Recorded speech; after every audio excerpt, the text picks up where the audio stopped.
V škofijskih prostorih v Murski Soboti je potekala novinarska konferenca, kjer so navzoči predstavili srečanje treh narodov, Slovencev, Hrvatov in Madžarov, katero bo potekalo 8. oktobra v Beltincih. Soboški škof, monsenjor dr. Peter Štumpf, je predstavil sporočilo in geslo srečanja. Ves svet je sedaj na prelomnici človeške zgodovine. Zelo blizu naših domov se dogajajo vojne grozote v Ukrajini. Mir na pogajalskih mizah je negotov. Doživljamo dramo jedrske grožnje. Kristjani pa verujemo, da je pravi in trajen mir doma samo pri Bogu. In zato po naših cerkvah in domovih veliko molimo za mir. Tako škofje iz vseh treh držav čutimo veliko dolžnost, da ta mir ohranjamo kot dobrino za vse ljudi. Pri tem pa ne popuščamo oziroma ne dopuščamo, da bi mir bil ogrožen od verskega ali nacionalnega fundamentalizma, ki se na račun ponižanja in trpljenja drugih bori za svoje meje, ozemlje, ideologijo, napredek in tudi za svojo varnost. Mir je vedno možen samo v srečanju z drugim. Papež Frančišek nas vse pošilja na obrobja. To pomeni tja, kjer se je težko srečati in se tudi težko pogovarjati. In v tem duhu je vso cerkev spodbudil, naj se odpravi na pot sinode, ki pomeni srečanje vseh v pogovoru, molitvi, razločevanju in odločanju. Ko sem ga meseca junija letos osebno seznanil z verskim srečanjem Slovencev, Hrvatov in Madžarov v Beltincih, je bil zelo zadovoljen in tudi hvaležen, da se bo to srečanje zgodilo. V duhu sinode so bomo v Beltincih zato srečali pod geslom Skupaj na poti vere in miru. Vera in mir ne domujeta tam, kjer je strah, ampak tam, kjer je veselje. V Beltincih bo zato v soboto 8. oktobra praznik veselja, da smo iz Slovenije, Hrvaške in Madžarske prišli skupaj, vsi, ki verujemo v Kristusa in tudi tisti, ki ne verujejo, po srcu dobro mislijo in imajo dobre namene. Ker ima to srečanje pomembno sporočilo vere in miru tudi za mlade, bodo v Beltince prišli že dan prej, torej v petek 7. oktobra zvečer, iz Slovenije, Hrvaške in Madžarske in bodo v cerkvi svetega Ladislava molili za svojo vero in mir med nami. Sveti Ladislav, madžarski kralj, je bil nekoč vladar pokrajin, kjer sedaj živimo mi. Z vero je močno zaznamoval krščansko zavest naših prednikov, ki so nas naučili, da nam je dobro lahko samo, če smo povezani v Kristusu.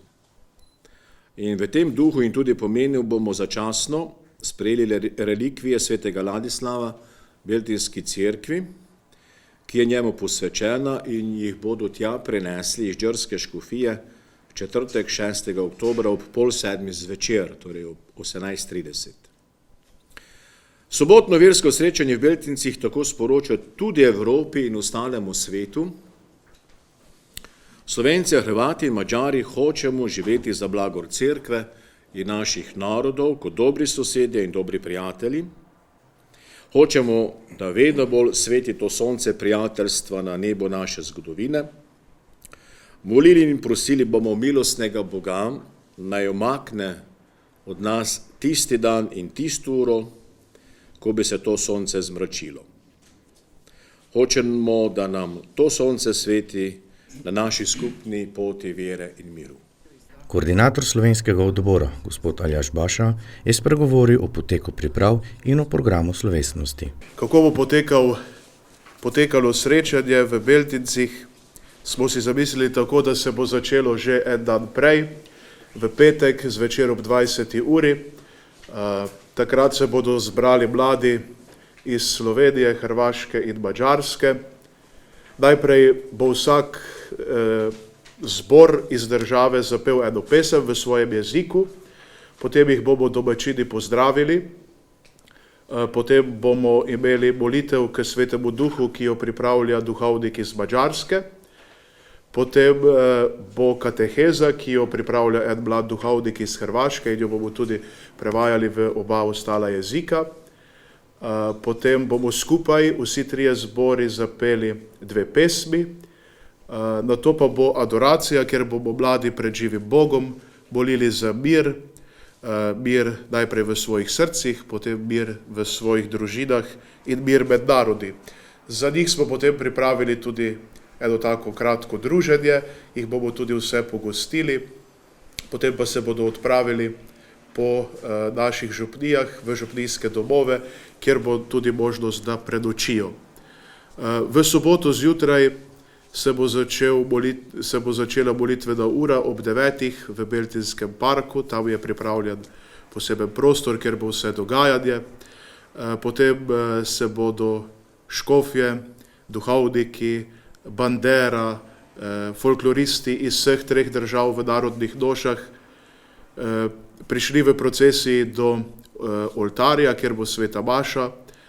Po sveti maši bo priložnost tudi za kratek kulturni program, ki ga bodo pripravile 3 folklorne skupine, prav tako iz Slovenije, Madžarske in Hrvaške.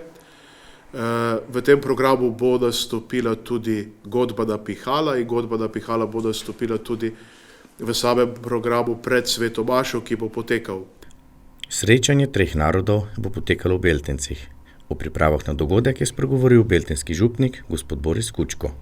Tako že potekajo v Beltincih priprave in verniki, ki čutijo za župnijo, so se zelo dobro odzvali na te priprave, kakor tudi verniki iz drugih sosednjih župnij Mursko-Soboške škofije. Zelo ganljivo je, da tudi najmanjše župnije v naši škofiji so pripravljene veliko pomagati in pa napraviti velike žrtve, da bi to srečanje lepo potekalo. Kajti vsi imajo zelo lepo, dobro in pa prijetno izkušnjo izpred 3 let, ko smo praznovali 100-letnico združitve prekmurskih Slovencev z matičnim narodom, da je bilo v Beltincih lepo, ko smo molili in slavili Boga skupaj. In to si tudi na nek način verniki sedaj v tem trenutku želijo, da bi molili in slavili Boga skupaj, in to je tudi namen tega našega srečanja v teh dneh. Tako bo v četrtek se že začelo praznovanje za Beltinsko župnijo, ko bo izjemen zgodovinski dogodek, ki ga večina naših župnij ne bo nikoli doživela, ko bo gospod Kalman Kiš v Beltinsko župnijo po gerskem škofu dr. Andrašu Verešu prinesel relikvije svetega Ladislava. To bo zvečer ob 6:30 v četrtek in pa potem bo v cerkvi češčenje relikvij svetega Ladislava. Po tej slovesnosti pa bo v župnijskem domu predstavitev knjige kaplana dr. Andreja Lažeta z naslovom Sveti Ladislav, ki jo je izdala katoliška založba Družina. Ljutomerski župnik, gospod Goran Merica, je podrobno predstavil potek svete maše. Glavni del in osrednji del samega srečanja sveta maša, ki jo bo vodil podpredsednik Slovenske škofovske konference in naš soboški škof, monsignor dr. Peter Štumpf. Pred samo sveto mašo bo seveda molitvena ura, ki jo pripravljajo bogoslovci, slovenski, hrvaški in madžarski. Na začetku svete maše nas bo pozdravil predsednik Slovenske škofovske konference in novomeški škof dr. Andrej Saje. Potem bo glavno nagovor pri sveti maši imel varaždinski škof in seveda potem na koncu nas bo pozdravil še škof iz Đera. Pri sami sveti maši bodo sodelovali 3 zbori iz vseh 3 držav, Slovencev, Hrvatov in Madžarov. Celoten zbor šteje 120 članov, kar pomeni, da želimo biti resnično skupaj na poti vere in miru. Sam mašni obrazec smo vzeli za bratsko slogo. Zakaj za bratsko slogo? Zato, da bi res vse 3 narodnosti bile povezane v eno.